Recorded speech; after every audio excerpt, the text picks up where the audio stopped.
Students, उम्मीद करती हूँ आप सब खैर खैरियत से होंगे। स्टूडेंट्स, हम लोग अपना चैप्टर 5 आईसीएस पार्ट 1 का देख रहे हैं। लास्ट टाइम हमने जो लेक्चर देखा था, आज हम उसी से नेक्स्ट टॉपिक को कंटिन्यू करेंगे।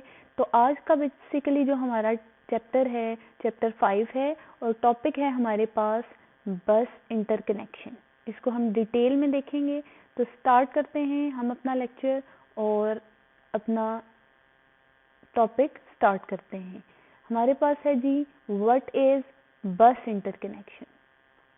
तो स्टार्ट कर लेते हैं बस इंटरकनेक्शन को।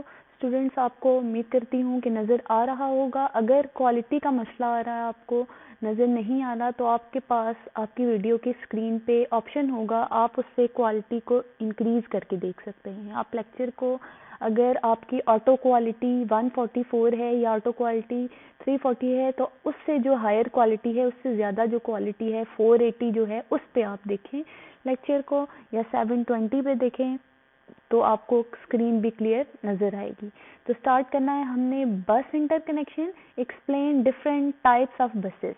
किसी को अगर क्वालिटी की फिर भी समझ नहीं आ रही, तो जब आप वीडियो को प्ले करें तो मुझे कमेंट कर दें, तो भी मैं आपको समझा दूंगी, आंसर कर दूंगी। बस इंटरकनेक्शन हमारे पास क्या है स्टूडेंट्स? कंप्यूटर सिस्टम हमारा डिफरेंट डिवाइसेस से कनेक्ट होता है। पहले मैं आपको थोड़ा सा आसान लफ्ज़ों में समझा दूं कि हमने लास्ट लेक्चर्स में भी अपने देखा कि कंप्यूटर सिस्टम हमारा मल्टीपल कंपोनेंट्स पे कंसिस्ट करता है, जिसमें एक चीज़ नहीं आती, बल्कि CPU, main memory, IO devices, मुख्तलिफ कंपोनेंट से मिल के हमारा सिस्टम बना हुआ होता है। तो जिसकी वजह से क्या होता है, वर्किंग तभी होगी जब ये सारे के सारे कंपोनेंट आपस में क्या करेंगे, आपस में कम्युनिकेट करेंगे। ये सारे कंपोनेंट आपस में कनेक्टेड होंगे, कम्युनिकेट करेंगे, तभी हमारे पास प्रॉपर वर्किंग होगी, तभी हमें कोई इनपुट हम देंगे और कोई हमारे पास आउटपुट आएगी। तो इसके लिए क्या है हमारे पास statements? A computer system consist of different devices such as CPU, main memory and IO devices. These devices are connected to an internal communication channel of the computer system to transfer the data between these devices. The internal communication channel of the computer system is called bus interconnection. कह रहे हैं कि इस connection को maintain करने के लिए या इस कनेक्शन को फिर अप्लाई करने के लिए क्या होगा कि सारे के सारे कंपोनेंट्स इंटरनल चैनल से, कोई अंदरूनी अंदर सिस्टम के जो लगा हुआ होगा कंप्यूटर के अंदर, कोई ऐसा चैनल, कोई ऐसा रास्ता, कोई ऐसा तरीका होगा, कोई ऐसा मैकेनिज्म होगा जिससे ये सारे कंपोनेंट्स आपस में कनेक्ट होंगे, और वो जो भी तरीकाकार होगा, वो जो भी चैनल होगा, वो बस इंटरकनेक्शन कहलाएगा। तो अब हम देख लेते हैं इसका एक सब टॉपिक जो कि है कंप्यूटर बस।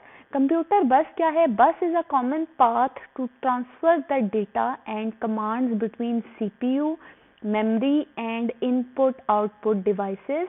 और कह रहे हैं कि बस एक रास्ता है, एक पाथ है जिससे डेटा ट्रांसफ़र होता है, कमांड्स भी ट्रांसफ़र होती हैं।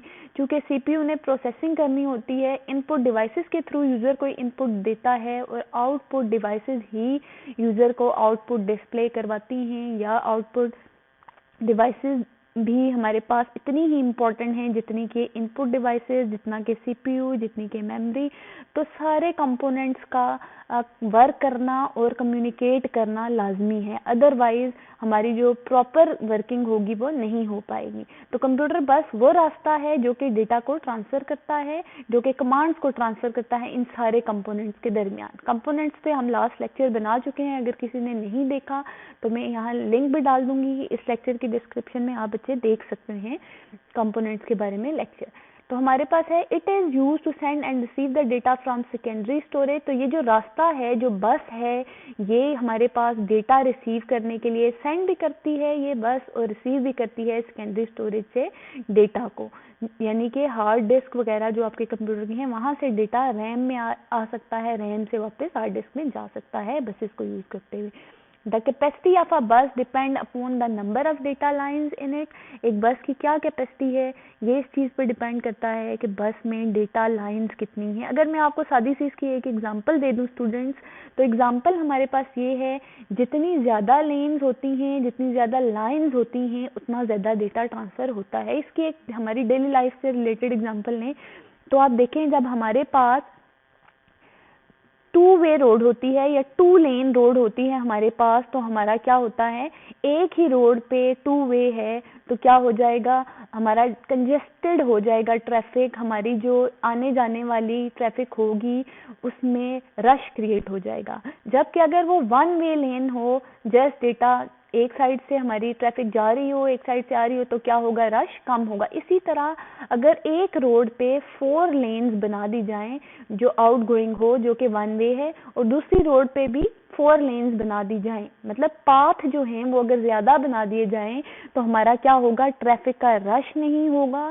फास्टली ट्रेवल होगा, तेज हम सफर कर सकते हैं, तेज स्पीड पे चल सकते हैं। तो यही हिसाब कुछ बसेस का भी है कि अगर हमारे पास बसेस में पाथ ज़्यादा होंगे, जितने ज़्यादा पाथ होंगे बस के, तो वो कह रहे हैं कि the buses capacity depend upon the number of data lines in it. जितने ज़्यादा लाइंस होंगी, जितने ज़्यादा पाथ होंगे, उतनी समझ लें उस बस की कैपेसिटी ज़्यादा होगी, उतना वो इंस्ट्रक्शन और डेटा को जल्दी और उतना वो क्या कर सकेगा, विदाउट एनी डिले वो बस डेटा को ट्रांसफ़र कर सकेगी।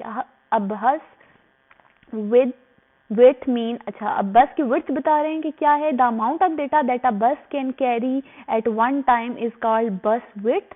जितना डेटा एक बस एक टाइम में ले जा सकती है वो बस की विड्थ कहलाता है। अ हायर बस width means that the bus can carry more data. एक हायर बस विड्थ से मुराद है कि बस क्या कर सकती है, ज्यादा डेटा लेके जा सकती है। It increase the performance of the computer.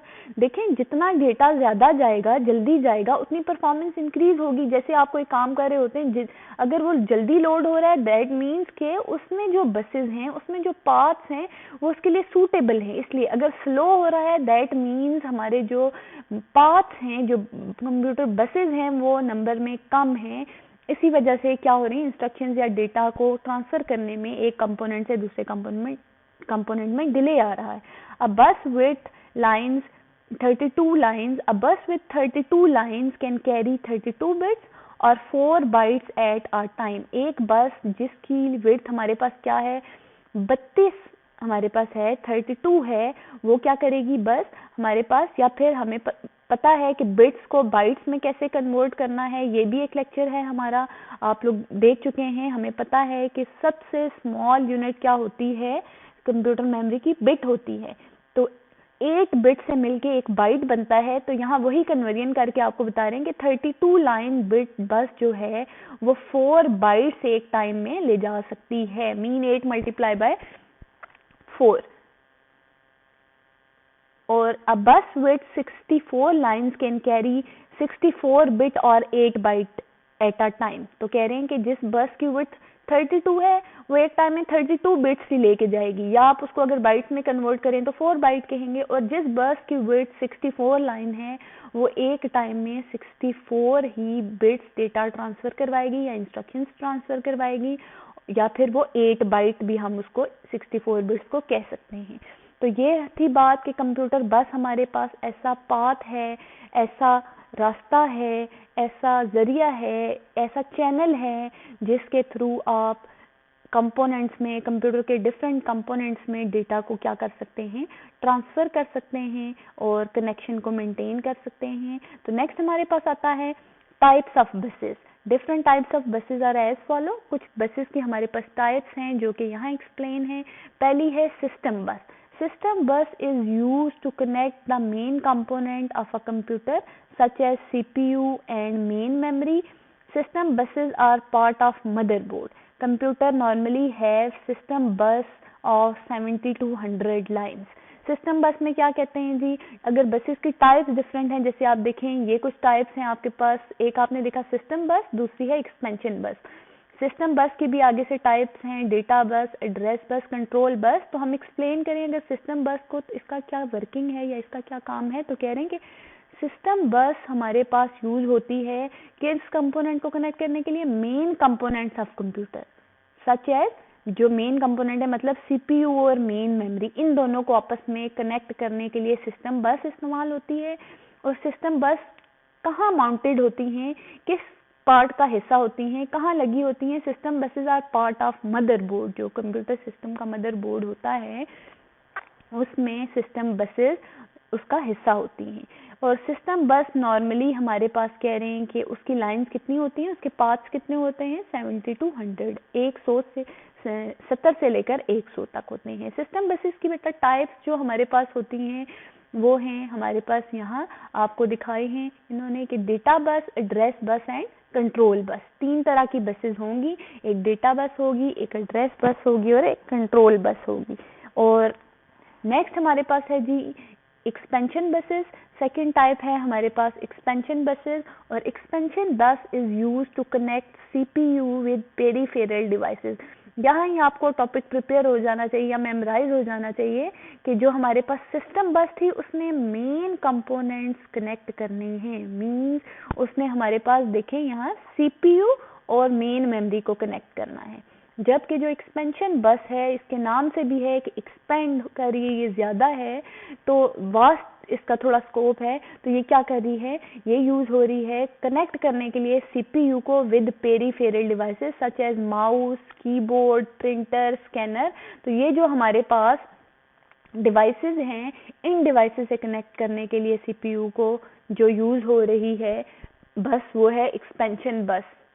Expansion बस का कह रहे हैं expansion buses are typically 16 to 64 bit wide. अब इसकी आपको बसेस की विड्थ बता रहे हैं आपको, या बसेस के आपको पाथ्स बता रहे हैं कि इसमें 16 से लेकर 64 बिट्स के की वैरायटी आती है। 16 बिट आता है, 32 बिट आती हैं, 64 बिट आती हैं इनकी width. And are mounted on motherboard, और ये भी मदरबोर्ड पे माउंटेड होती हैं, मदरबोर्ड का हिस्सा होती हैं ये बसेस भी, एक्सपेंशन बसेस भी। These buses connect CPU to expansion slot on motherboard to which external devices may be connected। कह रहे हैं कि ये बसेस क्या करेंगी, ये बसेस कनेक्ट करेंगी सीपीयू को एक्सपेंशन स्लॉट से, जो मदरबोर्ड की एक्सपेंशन स्लॉट है उससे कनेक्ट करेंगी, और टू विच एक्सटर्नल डिवाइसेस में भी कनेक्टेड, और उसी स्लॉट से ही मदरबोर्ड की जो भी एक्सटर्नल डिवाइसेस होती हैं वो कनेक्ट होती हैं, जैसा कि हमारे पास कीबोर्ड आ गया, प्रिंटर आ गया, माउस आ गया और स्कैनर आ गया। नेक्स्ट है हमारे पास expansion buses provide faster transfer speeds and wider bit width for higher data transfer rates to many parent devices. कह रहे हैं कि एक्सपेंशन बसेस हमें ये सहूलत भी प्रोवाइड करती हैं, faster data transfer rates provide करती हैं और वाइडर बिट विड्थ्स भी प्रोवाइड करती हैं। जैसे 16 बिट में भी आती है, 32 बिट में भी आती है और 64 बिट्स में भी आती है। मीन वैरायटी है इनमें। अगर फास्ट डेटा रेट्स आप चाहते हैं तो उसमें उस सिस्टम में जिसके फास्ट डेटा रेट्स होंगे या तेज होगा उसमें डेटा ट्रांसफर का प्रोसेस, उसमें क्या होगा, हायर बिट बस इंस्टॉल होगी, हायर बिट बस माउंट होगी, हायर बिट्स वाली बस यूज हो रही होगी, इसीलिए वहाँ डेटा रेट्स फास्टर होंगे। मीन टू से इज कि हमारे पास एक्सपेंशन बसेस पेरिफेरल डिवाइसेस से कनेक्ट करती हैं आपके सीपीयू को, और इनमें वैरायटी आती है, जितनी ज़्यादा बिट्स की बस यूज होगी उतने हायर डेटा रेट्स होंगे। That's all. ये थी हमारे पास 2 टाइप्स की बसेस, हमने देखा सिस्टम बसेस को और एक्सपेंशन बसेस को। तो अब हम देखेंगे स्टूडेंट्स डिटेल में इंशाल्लाह के हमारे पास different types of system buses कौन सी हैं, जिसमें आ जाता है data bus, address bus, control bus, और कुछ कमांड्स देखेंगे हम जो रिलेटेड हैं बस इंटरकनेक्शन से। इंशाल्लाह नेक्स्ट लेक्चर में हम ये देखेंगे। आज तक के लिए इतना काफ़ी है। उम्मीद करती हूँ कि आप इसे समझने की कोशिश करेंगे। जो चीज़ समझ नहीं आएगी कमेंट सेक्शन में आप पूछ लेंगे, और अपनी स्क्रीन की क्वालिटी बढ़ाकर लेक्चर देखेंगे, और आप नेक्स्ट लेक्चर को भी फॉलो करेंगे। मेरा चैनल सब्सक्राइब करें ताकि आपको नई वीडियोस लेक्चर्स के हवाले से और डिफरेंट टॉपिक्स पे आपको मिलती रहें। Thank you students.